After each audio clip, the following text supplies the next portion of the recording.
En la historia de la humanidad hubo tres pequeñas palabras que dejaron pensativos a poetas filósofos en el ágora y oyentes de oráculos. ¿Quién soy? Desde el antiguo aforismo griego inscrito en el templo de Apolo, «Conócete a ti mismo», hasta el himno de la banda de rock The Who, filósofos, psicólogos, académicos, científicos, artistas, teólogos y políticos, todos han abordado el tema de la identidad. Sus hipótesis son variopintas y no existe consenso. Son todo personas creativas e inteligentes. ¿Por qué es tan difícil dar con la respuesta correcta? Una traba sin duda reside en el complejo concepto de la persistencia de la identidad. ¿Cuál es tu verdadero tú? ¿La persona que eres hoy? ¿La de hace 5 años? ¿La que serás dentro de 50 años? ¿Y cuándo soy? ¿Esta semana? ¿Hoy? ¿Ahora? ¿En este segundo? ¿Qué parte de ti es este yo? ¿Eres tu cuerpo físico? ¿Tus pensamientos y sentimientos? ¿Tus acciones? Estas aguas turbias de la lógica abstracta son difíciles de navegar y por eso, a lo mejor conviene usar para demostrar su complejidad lo que usó el historiador griego Plutarco, la historia de un barco. ¿Cómo llegas a ser yo? La historia cuenta que Teseo, el mítico rey fundador de Atenas, mató sin ayuda de nadie al malvado Minotauro de Creta y luego regresó a su casa en un barco. Para honrar esta hazaña heroica durante los siguientes 1000 años, los atenienses mantuvieron su barco atracado en el puerto y recrearon anualmente su viaje. Cada vez que algo en el barco se desgastaba o dañaba, se sustituía por una pieza idéntica del mismo material, hasta que, en algún momento, ya no quedó nada de las piezas originales. Plutarco hizo hincapié en que la nave de Teseo era un ejemplo de la paradoja filosófica que giraba en torno a la persistencia de la identidad. ¿Cómo se puede sustituir cada parte de un todo y, sin embargo, este siga siendo la misma cosa? Imaginemos que hay dos buques. La nave que Teseo atracó en Atenas, el barco A, y el barco con el que 1000 años más tarde navegaban los atenienses, la nave B. Nuestra pregunta es muy simple y es la siguiente: ¿A es igual a B? Algunos dirán que durante 1000 años no hubo más que una nave, la de Teseo, y debido a que los cambios se realizaron gradualmente, nunca, en ningún momento, dejó de ser la nave legendaria. Aunque no tienen absolutamente ninguna parte en común, los dos barcos son numéricamente idénticos. Quiere decir que son lo mismo, de modo que A es igual a B. Sin embargo, otros podrían argumentar que Teseo nunca puso un pie en la nave B, y su presencia en el barco es una propiedad cualitativa esencial de la nave de Teseo. No puede sobrevivir sin él. Así, aunque los dos barcos son numéricamente idénticos, no son cualitativamente idénticos. Por lo tanto, A no es igual a B. Pero, ¿qué sucede cuando consideramos esta variante? ¿Qué pasa si, ya que cada pieza de la nave original fue desechada, alguien recogió todo aquello y reconstruyó toda la nave original? Una vez terminada, sin lugar a dudas existirían dos naves físicas, la que estaba atracada en Atenas y la que está en el patio trasero de este individuo. Cada uno podría reclamar el título de la nave de Teseo, pero solo una podría ser en realidad la nave genuina. Así que, ¿cuál es la respuesta? Y lo más importante, ¿qué tiene esto que ver contigo? Al igual que la nave de Teseo, tú eres un todo, hecho de partes en constante cambio.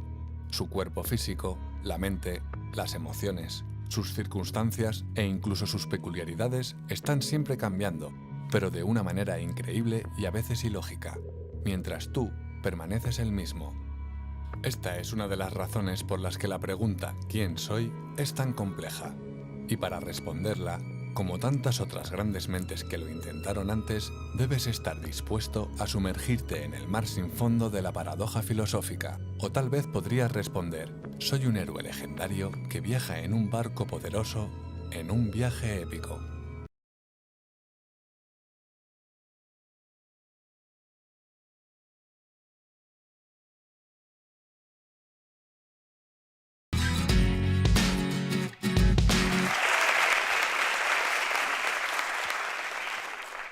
¿Alguna vez te has dado cuenta de que tienes hambre? ¿Te has sentido vacío? ¿Te has dado cuenta de que hay algo que te falta? No estoy hablando de hambre física, me refiero a un hambre mucho más profunda, a un hambre emocional, a un hambre espiritual. Supongo que no cuento nada nuevo cuando afirmo que somos cuerpo, mente y alma. Ya lo dijo Platón. Ahora bien, últimamente me he estado preguntando si le damos a estas tres partes la importancia que realmente tienen. Entiendo que cuando comemos, cuando hacemos deporte, ejercitamos nuestra parte física. Cuando estudiamos, cuando aprendemos, ejercitamos nuestra parte intelectual. ¿Qué hay de las emociones? Si la estamos ejercitando correctamente, ¿de dónde vienen los suicidios? ¿De dónde viene la ansiedad? ¿De dónde vienen los trastornos alimenticios? Es evidente que hay una parte muy profunda de nosotros que está reclamando atención, pero es incómodo escucharla, así que la silenciamos. Desde muy joven me he estado haciendo preguntas de estas, he estado cuestionándome sobre esto. Y he llegado a la conclusión de que nos encontramos en una sociedad desnutrida.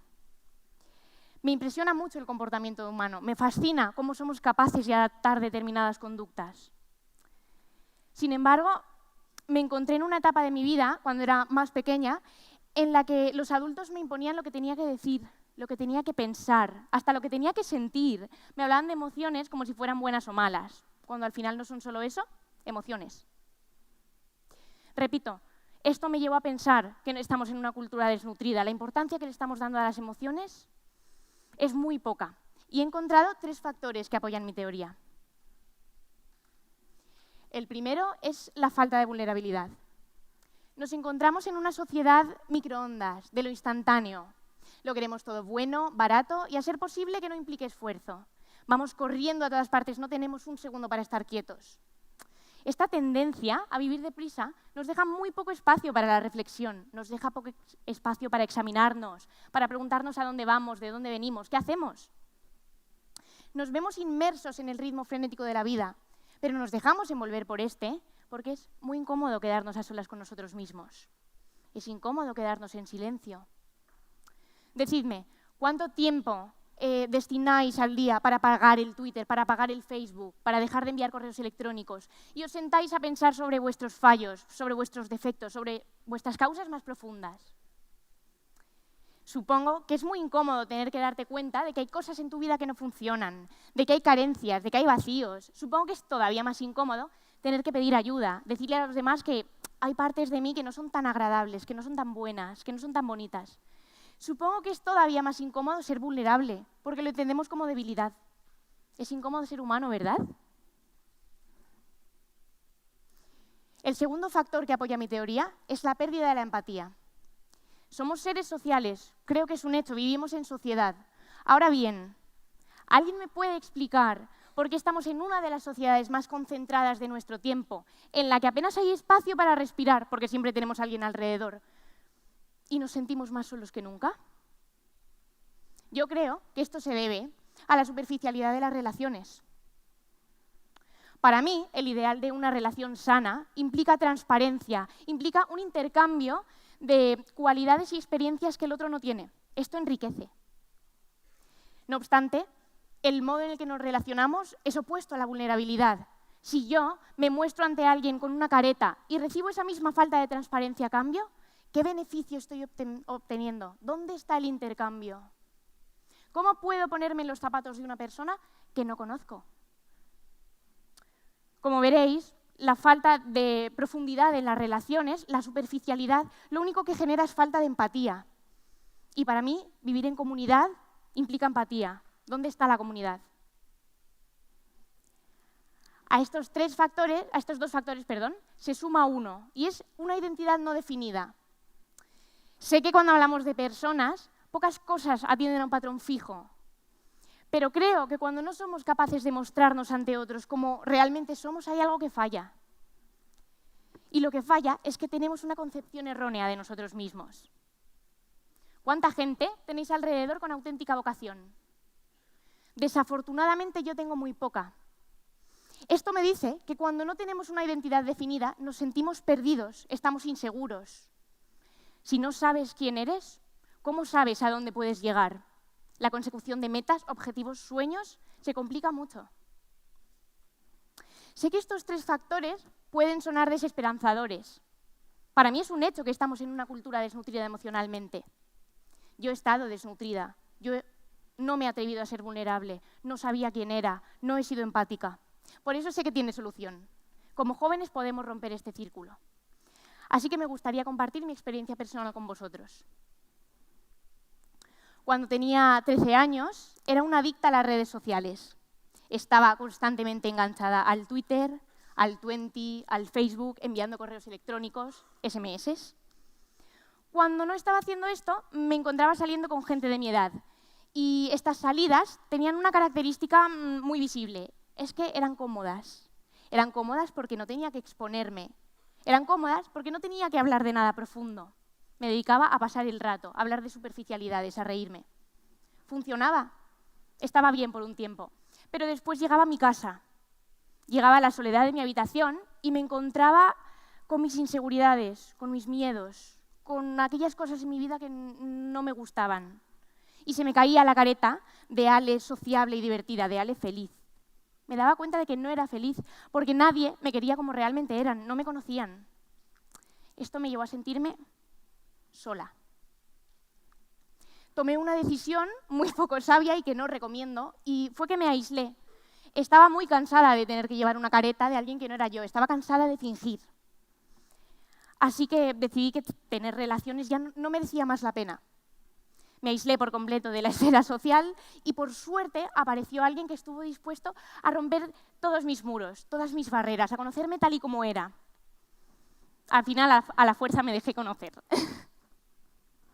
Este conocimiento me dio una lección vital y es la del poder de la vulnerabilidad. Me enseñó que nada merece más la pena que rodearme de gente que me conoce tal y como soy y aún así me quiere. Me enseñó que nada merece más la pena que ser vulnerable, porque no significa ser débil. Todo lo contrario, ser vulnerable me hace poderosa. Me hace ser consciente de que tengo defectos, de que tengo fallos, pero aún así no soy menos digna de amor y aceptación. Esto me hace auténtica, me hace libre, me hace sentir querida.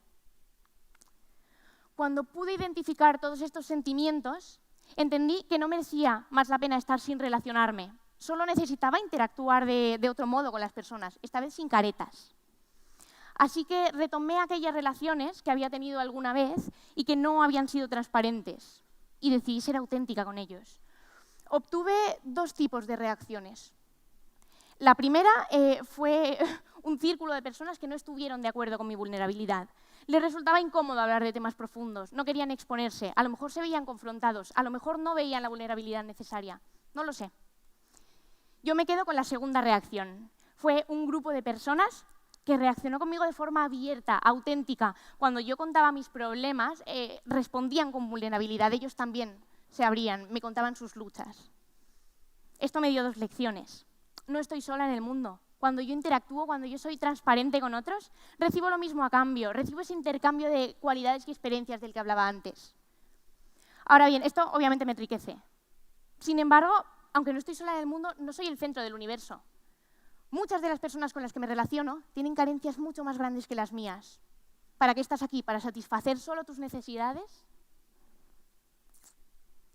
Me di cuenta de que no era ese el motivo por el que estaba aquí. Así que dejé mis redes sociales y mi móvil a un lado y salí a la calle, a la comunidad. Empecé a ver las noticias, empecé a leer el periódico, empecé a ser consciente de todas las cosas que había fuera a las que yo no había abierto los ojos porque no me interesaba relacionarme. Vi esclavitud en el siglo XXI, es la cifra más alta de la historia. Vi trastornos alimenticios en las compañeras de clase con las que me relacionaba. Vi una espiral de soledad en las personas mayores, vi exclusión social. Y me pregunté, ¿por qué yo no estoy haciendo nada para solucionarlo?